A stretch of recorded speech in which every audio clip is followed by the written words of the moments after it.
안녕하세요. 함께하는 노년건강 채널의 여러분 반갑습니다. 혹시 식사만 하고 나면 금세 졸음이 쏟아지고 몸이 무겁게 들어져 아무것도 하기 싫으신가요?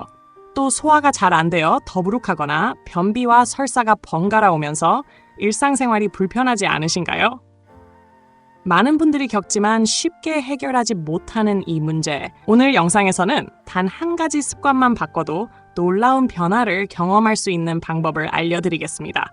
저는 오랜 시간 환자들의 소화기 질환과 대사 질환을 진료하며 얻은 임상 경험을 바탕으로 여러분께 실제로 도움이 되는 생활 습관 교정을 알려드리고 있습니다. 끝까지 시청하시면 당뇨 예방은 물론 장 건강을 회복하고 활력을 되찾을 수 있는 구체적인 실천법을 얻으실 수 있으니 오늘 영상 꼭 함께 해주세요. 많은 사람들이 식사를 마친 뒤 느끼는 가장 흔한 증상 가운데 하나는 갑작스러운 졸음과 무기력함이다. 밥을 먹고 난 뒤 도저히 움직일 수 없을 만큼 몸이 축 늘어지고 힘이 빠져서 자리에 눕고 싶어진다는 호소가 자주 등장한다. 어떤 이들은 소화가 잘 되지 않는 것처럼 속이 더부룩하다가도 잠시 후 갑작스럽게 허기가 몰려오고 정신이 아득해지며 손발에 힘이 빠진다고 표현한다. 마치 당이 떨어진 듯한 저혈당 상태에 빠지는 것처럼 어지럽고 집중이 되지 않는 현상이 반복되며 이 때문에 식사 직후에는 무엇인가를 먹어야만 할 것 같은 강한 충동이 일어나기도 한다. 그러나 음식을 다시 섭취하면 순간적으로 기분이 풀리지만 금세 다시 무겁고 나른해지며 몸은 더 이상 움직이기를 거부한다. 이러한 현상은 단순히 피곤해서 나타나는 것이 아니라 우리 몸의 소화 과정과 혈당 변동이 복합적으로 작용한 결과이다. 식사를 하고 난 뒤 음식물이 위에 머물러 있는 동안 혈당은 서서히 상승해야 하지만 어떤 습관이나 환경에서는 이 과정이 급격하게 일어나 혈당이 급등했다가 급락하는 롤러코스터와 같은 상황이 펼쳐진다. 그 순간 사람은 졸음과 무기력함을 피할 수 없고 다시 허겁지겁 무언가를 먹으면서 악순환이 반복된다. 이런 증상들은 소화 기능이 떨어진 것처럼 보이지만 실은 위와 장의 움직임이 원활하지 못하고 혈당이 일정하게 유지되지 못하는 데서 기인한다. 따라서 식후의 졸림, 허기, 소화 불량 같은 현상들은 단순한 피곤함이 아니라 우리 몸이 보내는 중요한 신호이며 건강을 위해 반드시 주의 깊게 살펴야 할 문제라는 사실을 이해하는 것이 첫걸음이다. 여름철이 되면 많은 사람들이 소화가 더디고 불편하다고 호소하는데 이는 단순히 기온이 높아서 땀을 많이 흘리기 때문만은 아니다. 우리 몸속의 근육들은 열에 매우 민감하며 특히 고온 환경에서는 수축과 이완의 조절 능력이 떨어지고 탄력이 약해진다.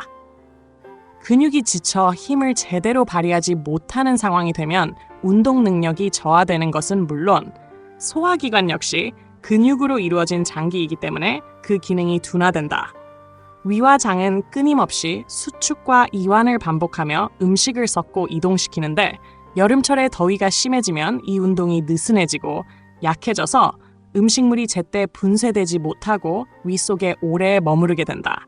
이렇게 되면 소화가 지연되고 속이 더부룩해지며 식후에는 자연스럽게 눕고 싶고 아무것도 하지 않고 싶은 충동이 강해진다. 그러나 이 현상은 단순한 나른함이 아니라 근육이 열을 이기지 못하고 효율적으로 작동하지 못하는 결과로 소화불량과 에너지 저하로 이어진다. 특히 기력이 약한 사람이나 땀을 많이 흘려 체내 수분이 부족한 사람은 위와 장의 근육이 더욱 쉽게 늘어지고 힘을 잃는다.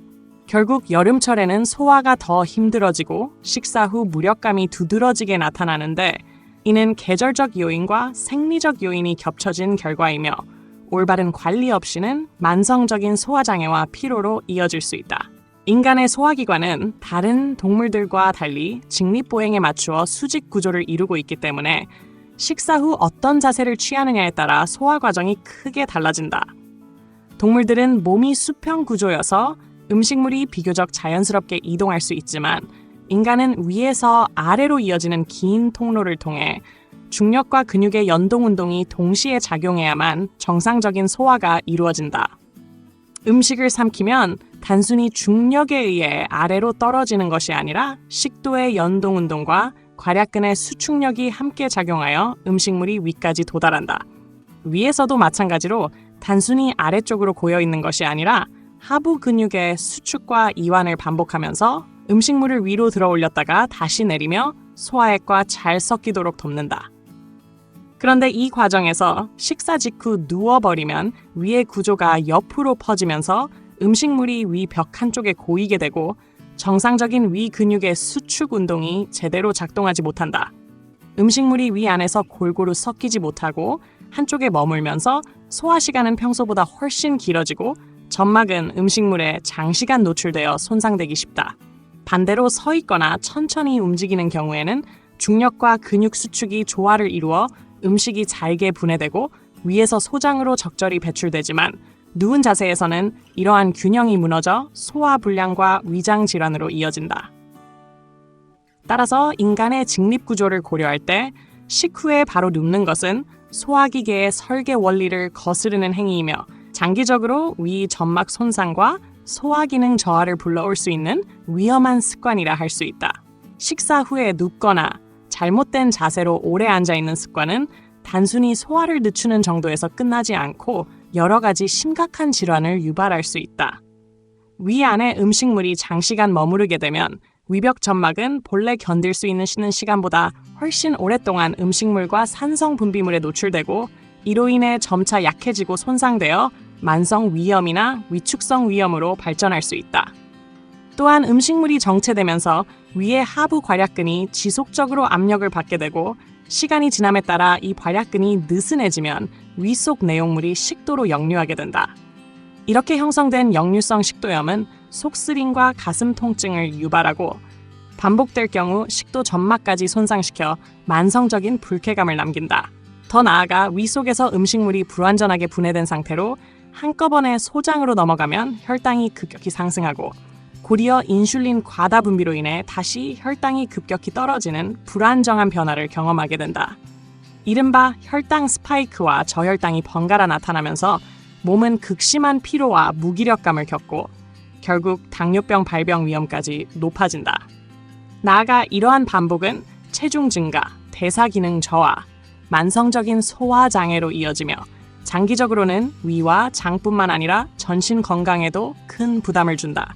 즉 식사 후에 눕거나 장시간 앉아있는 행동은 위 점막 손상, 역류성 식도염, 혈당 불안정, 그리고 당뇨병 발병 위험이라는 일련의 부정적인 결과로 이어지기 때문에 반드시 피해야 할 가장 해로운 습관이라 할 수 있다.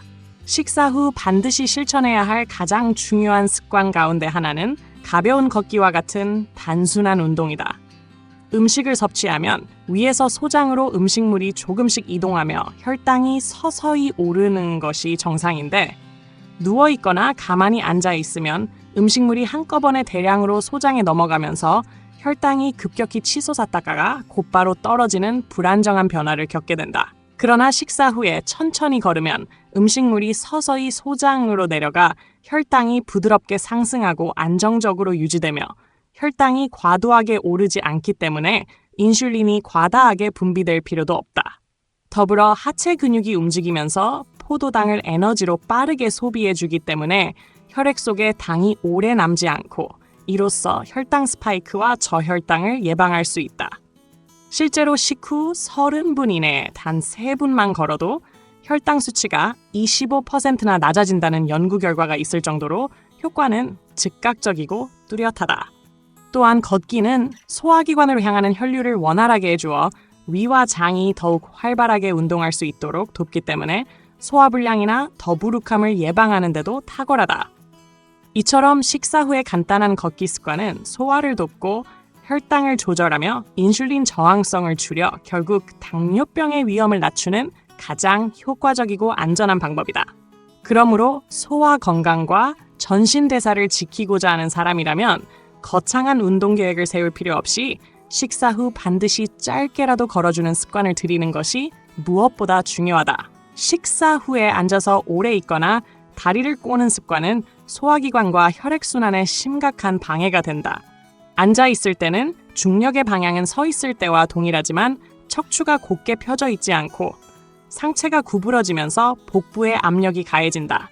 이 압력은 위와 장을 눌러 연동 운동을 방해하고 음식물이 통과하는 통로를 좁게 만들어 진행 속도를 늦춘다. 또한 앉아있는 자세는 하체 근육을 사용하지 않기 때문에 혈액이 다리 쪽에 몰려 정체되며 소화기관으로 되돌아와야 할 혈류 공급이 줄어들게 된다. 소화기관의 혈관마저 눌려 영양분을 전달하거나 노폐물을 실어 나르는 과정이 원활하지 못하고 결국 위와 장의 정체가 생기며 더부룩하고 묵직한 느낌, 가스차는 불편감으로 이어진다. 더욱이 식사 후 다리를 꼬면 내장이 비대칭적으로 압력을 받아 한쪽이 뒤틀리면서 소화관의 흐름이 크게 방해를 받는다. 골반 속의 정맥과 림프관까지 눌리면서 혈액의 큰 흐름이 차단되고 하체로 몰린 혈류가 위로 올라가지 못하니 소화기관은 더욱 혈액 부족 상태에 놓인다. 이로 인해 배가 쉽게 팽창하고 가스가 차며 장의 마지막 단계에선 변이 원활하게 배출되지 못해 변비까지 발생한다.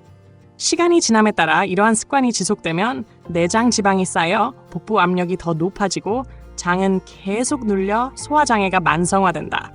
따라서 식사 직후에 잘못된 앉는 자세와 다리 꼬기는 단순한 습관이 아니라 위와 장의 건강을 무너뜨리고 변비와 소화불량을 불러오는 직접적인 원인이 된다. 대장은 소장에서 소화와 흡수가 끝난 음식물 찌꺼기를 받아들이는 더 굵고 짧은 장기로 배꼽을 기준으로 위쪽을 가로지르며 상행결장, 행행결장, 하행결장, 그리고 마지막 단계인 직장으로 이어진다. 소장에서 넘어온 찌꺼기에는 아직 수분과 섬유질이 남아있는데 대장은 이 가운데서 수분을 다시 흡수하여 몸이 필요로 하는 수분을 재활용하는 역할을 한다. 특히 상행결장에서 음식물이 위로 역행하듯 올라가는 과정에서 중력의 저항을 받으며 이때 강한 압력으로 짜내듯 수분을 빼내게 된다. 이렇게 상행결장에서 대부분의 수분이 흡수되고 나머지 부분에서는 수분 흡수가 거의 이루어지지 않기 때문에 이 단계가 원활하지 못하면 곧바로 설사로 이어지게 된다.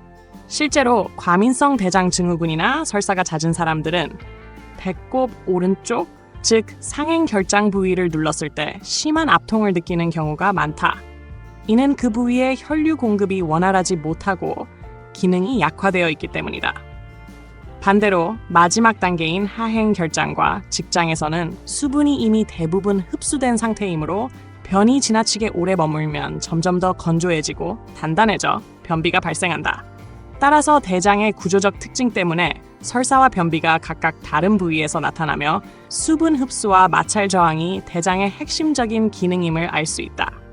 결국 대장은 단순히 노폐물을 배출하는 통로가 아니라 수분의 균형을 조절하고 장내 환경을 결정짓는 중요한 기관으로 이 과정이 원활히 작동하지 않으면 소화 전반에 큰 문제가 생기게 된다.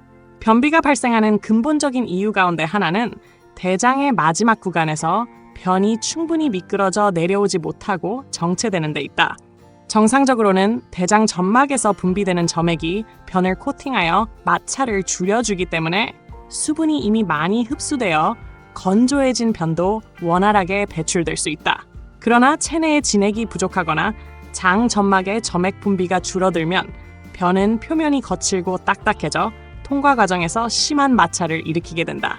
이때 첫 번째 변이 막혀버리면 그 뒤로 이어지는 두 번째, 세 번째 변들이 차례로 정체되며 며칠치 음식물이 장 안에 쌓여버린다. 시간이 지날수록 연동 운동은 계속되므로 압력이 강하게 가해지고 그 결과 변은 더 단단하게 뭉쳐지고 수분이 빠져나가며 돌처럼 굳어버린다. 어떤 경우에는 너무 단단해져 관장을 통해 물을 주입해 녹여야만 배출이 가능할 정도로 심각해지기도 한다. 이처럼 변비는 단순히 대장 운동이 약해진 것이 아니라 체내 수분과 진액의 부족, 점액 분비의 감소, 그리고 지나친 수분 흡수로 인해 발생한다. 따라서 변비를 해결하기 위해서는 단순히 변을 밀어내는 힘을 키우는 것이 아니라 체내에 충분한 진액을 공급하고 장 점막을 촉촉하게 유지하는 것이 필요하다. 동양의학에서는 이를 위해 진액을 보충해주는 약재들을 활용하며 촉촉한 성질을 가진 뿌리나 열매들이 변 치료에 효과적이라고 본다. 결국 변비는 몸 안의 건조함과 장 점막의 건조함이 만든 결과물이며 이를 해결하려면 몸 전체의 수분 균형을 바로잡는 것이 핵심이라 할 수 있다. 동양의학에서는 설사와 변비를 각각 다른 원인에서 비롯된 문제로 바라보며 이에 따라 서로 다른 방식으로 조절한다. 설사가 잦은 경우는 주로 상행결장에서 수분을 제대로 흡수하지 못해 대변이 묽게 내려오기 때문인데, 이때는 장 속의 과도한 수분을 빼내주는 약재들이 쓰인다. 백출이나 복령 같은 재료는 이뇨작용과 함께 장내 수분을 조절하는 성질을 가지고 있어 설사에 효과적이다. 반면 변비가 심한 경우는 체내 진액이 부족하여 장 점막이 충분히 촉촉하지 못하고 점액 분비가 줄어드는 데서 비롯된다. 이럴 때는 맹문동, 옥죽, 지왕, 구기자와 같은 진액을 보충하는 약재들이 필요하다. 이들 약재는 말려도 완전히 바싹 마르지 않고 쫀득쫀득한 성질을 지니고 있어 체내의 수분과 영양을 공급하며 장 점막을 촉촉하게 유지하는 데 도움을 준다. 흥미로운 점은 어떤 조합에서는 설사와 변비 모두에 두루 효과를 보이기도 하는데, 이는 장내 환경을 균형 있게 조절해주기 때문이다. 또 한편으로는 신체의 혈류를 원활히 해주는 운동 역시 중요하다. 대장은 골반 위에 놓여 있어 고관절과 밀접하게 연결되어 있으므로 고관절을 많이 움직이는 운동을 하면 혈액이 대장으로 잘 공급되어 장 기능이 활성화된다. 계단 오르기나 다리를 높이 드는 동작은 하체의 혈류를 자극하여 변비와 설사 모두 개선하는 데 도움이 된다. 여기에 더해 채소와 과일에 풍부한 섬유질을 섭취하면 장내 유익균이 번식하고 장 점막이 건강해지며 유산균이 세로토닌 같은 신경절의 물질을 만들어 기분과 사고력까지 향상시킨다. 따라서 변비와 설사라는 상반된 증상 모두 결국은 장내 환경의 불균형에서 비롯되며, 이를 바로잡기 위해서는 약재, 운동, 식이섬유, 유익균 보충을 함께 실천하는 것이 가장 효과적인 방법이다. 건강을 지키기 위해서는 거창하고 복잡한 계획보다 작고 단순한 습관을 하나씩 쌓아 올리는 것이 가장 중요하다. 식사 후 30분 이내에 단 3분이라도 걷는 것, 계단을 오르기 전에 고관절을 10번씩 들어 올려주는 간단한 스트레칭을 하는 것, 혹은 아침에 일어나 따뜻한 소금물 한 잔을 마시는 것과 같은 작은 행동이 반복되면 몸은 점차 안정되고 강해진다. 이런 작은 습관들은 처음에는 의식적으로 실천해야 하지만 어느 순간 자동으로 몸에 배어 루프처럼 자연스럽게 이어진다. 루프가 만들어지면 더 이상 억지로 해야 한다는 부담 없이 저절로 실행되고, 쌓이면 쌓일수록 나의 생활 반경과 건강의 수준은 점점 더 넓어진다. 또한 이 변화는 혼자만의 것이 아니라 주변 사람들에게도 전해진다. 내가 기분 좋게 변화를 체감하고 즐겁게 실천하는 모습만으로도 가족이나 배우자가 관심을 갖고 따라하게 되며 강요하지 않아도 긍정적인 영향력이 번져나간다. 처음에는 계단 오르기나 짧은 걷기처럼 사소해 보였던 습관이 어느새 당뇨 예방, 장 건강 회복, 소화기 강화라는 큰 변화를 만들어내는 것이다. 결국 핵심은 작은 변화를 꾸준히 이어가는 것이며, 그것이 반복되면 언젠가 높은 산을 오르는 것처럼 큰 성취로 이어진다. 작은 습관 하나가 나의 몸을 바꾸고 나의 삶을 바꾸며 나아가 내 주변까지 바꾸는 강력한 힘을 지니고 있다는 사실을 잊지 않는 것이 중요하다. 오늘도 함께하는 노년 건강과 끝까지 함께해 주셔서 감사합니다. 작은 습관 하나가 큰 변화를 만든다는 것 잊지 마시고 다음 시간에도 건강한 이야기로 찾아뵙겠습니다.